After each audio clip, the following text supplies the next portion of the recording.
morning students. Today we are going to continue our introduction of chapter number 3rd, that is pair of linear equations in two variables. Students, आज की video में हम लोग check करेंगे और देखेंगे different types of solutions जैसे consistent solutions and inconsistent solutions. So first of all we should know about the meaning of consistent solutions. Consistent solutions students, the system of, मैं इसको एक बार डिफाइन कर रहा हूँ आपको, the system of simultaneous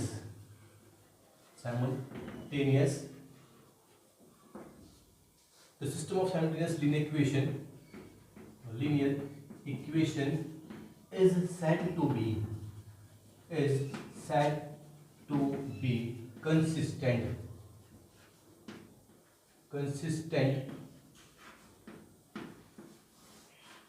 if it has at least one solution. तो students, मैंने यहाँ पे एक चीज लिखी, कंसिस्टेंट सॉल्यूशंस को डिफाइन करने के लिए मैंने एक चीज लिखी यहाँ पर, the system of simultaneous linear equation. वो system of simultaneous linear equation का, उसको हम कह सकते हैं कि वो कंसिस्टेंट है कब, if it has at least one solution, और उसके पास सिर्फ एक सॉल्यूशन हो. If it has at least one solution, तो उसी को हम बोलते हैं कंसिस्टेंट सॉल्यूशंस. और कंसिस्टेंट सॉल्यूशंस के अंदर जो भी चीज़ें आती हैं एक बार चेक कर लेते हैं. मैं लिख देता हूँ यहाँ पर नो सॉल्यूशन, उसको हम बोल सकते हैं यहाँ पे वन सॉल्यूशन,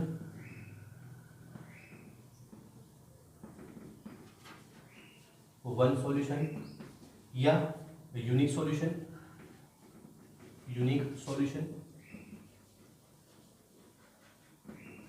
ठीक, यूनिक सॉल्यूशन का दूसरा नाम होता है, इसको बोलते हैं यहाँ पे इंडिपेंडेंट सॉल्यूशन.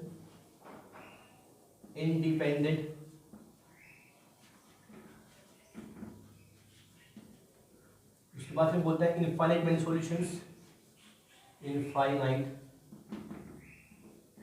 सॉल्यूशंस. जिसको दूसरा नाम होता है इसका डिपेंडेंट सॉल्यूशंस.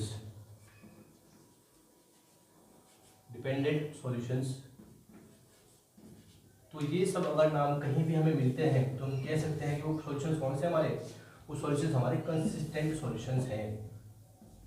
कंसिस्टेंट.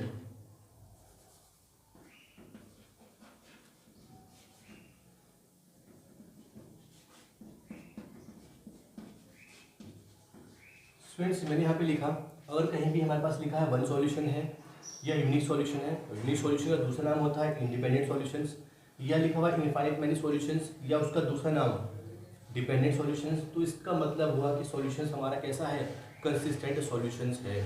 अगर ऐसा नहीं है तो वो इनकंसिस्टेंट सॉल्यूशन है. तो कंसिस्टेंट सॉल्यूशंस का पूरा मैंने आपको क्लियर कर दिया है.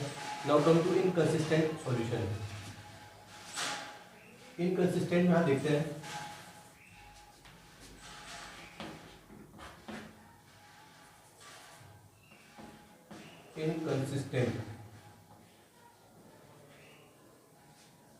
इनकंसिस्टेंट में स्टूडेंट्स यहाँ लिखा हुआ है the system of simultaneous linear equation is said to be inconsistent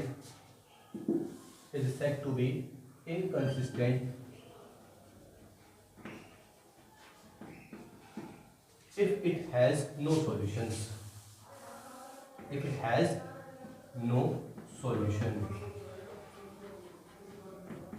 तो फ्रेंड्स, आपको ध्यान रखना है, मैंने यहाँ पे दो चीजें को मैंने हाईलाइट कर दिया है.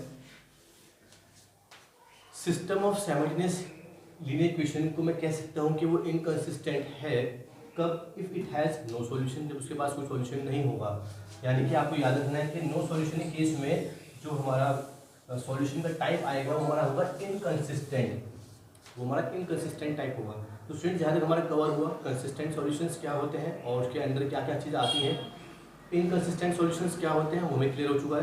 Now come to the graphical representation of linear equations, कि how we can express and how we can draw the linear equations on graph.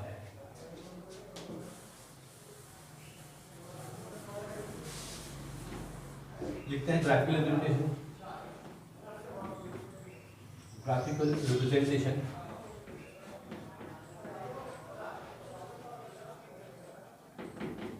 of of linear equation. तो स्टूडेंट्स पहले तो आपको ये याद होना चाहिए, क्लास 9 में हम लोग ऑलरेडी पढ़ के आ चुके हैं कि लीनियर इक्वेशंस का जो ग्राफ का जो नेचर होता है वो स्ट्रेट लाइन होता है। बट यहाँ पर हम जो पढ़ रहे हैं chapter 3rd of 10th class, उसमें पेयर ऑफ लीनियर इक्वेशंस है। इट मीन्स कि यहाँ पर जो लाइंस होंगी लीनियर इक्वेशंस की वो 2 लाइंस होंगी and 2 lines we are taking together. दोनों लाइंस को हम साथ लेना होगा। उनके कुछ 3 पॉसिबल केसेस हैं, 3 पॉसिबल कंडीशंस हैं। तो let we check the 3 possible cases और conditions of the linear equations, pair of linear equations. 3 possible cases कौन कौन से हो सकते हैं? 3 पॉसिबल केसेस। तो मैं इसको स्टूडेंट्स ऐसे बीच में कैटेगराइज कर देता हूँ। तो वेरी फर्स्ट केस होता है इसमें, बल्कि इसको ऐसे लिखते हैं स्टूडेंट्स। फर्स्ट केस रहेगा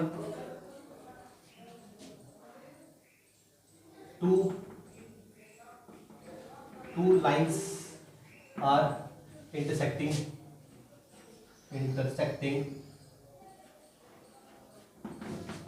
at one point। या तो 2 लाइंस जो भी हमारी लीनियर इक्वेशंस की लाइंस हैं वो इंटरसेक्ट कर रही होंगी लाइन के ऊपर, एक पॉइंट के ऊपर। मैंने एक्स एक्सिस लिया, ये वाई एक्सिस लिया, ये एक्स एक्सिस ये हो गया और ये वाई एक्सिस हो गया स्टूडेंट्स। और उसमें मैंने लाइंस ली, एक लाइन ये है मेरी इक्वेशन की और एक लाइन मेरी इक्वेशन की है। Both lines are intersecting. तो एक केस तो ये हो गया इंटरसेक्टिंग लाइंस। दूसरा केस चेक करते हैं हम लोग। 2 lines are, second case, parallel to each other. 2 lines parallel हो सकती हैं। ये हमारा हो गया एक्स एक्सिस, ये वाई एक्सिस हो गया।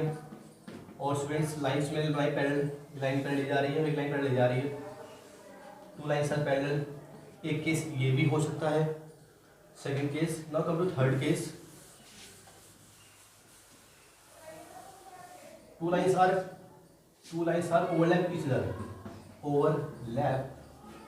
ईच अदर, यानी कोइंसिडेंट लाइंस हो सकती है हमारी वो। जैसे ये हमारी एक्स एक्सिस है, ये वाई एक्सिस हो गई। स्ट्रेट्स में मैंने लाइन ड्रॉ करी है, ये लाइन एक ड्रॉ करी और साथ में एक लाइन और ड्रॉ करी उसके ऊपर ही, जो पूरी कोइंसिडेंट कर रही है। तो एक लाइन तो ये है और दूसरी लाइन को मैंने एक्सप्रेस किया ऐसे। तो here the both lines are overlap each other. तो ये हमें क्लियर हो चुका है। तो स्टूडेंट्स हमें यहाँ पे क्लियर हुआ graphical representation of linear equations. उसमें हमने चेक किया कि 3 पॉसिबल केसेस कौन कौन से हो सकते हैं। लाइंस या तो आपस में इंटरसेक्ट कर रही होंगी, first case. Second cases lines parallel होंगी, सेकंड केस।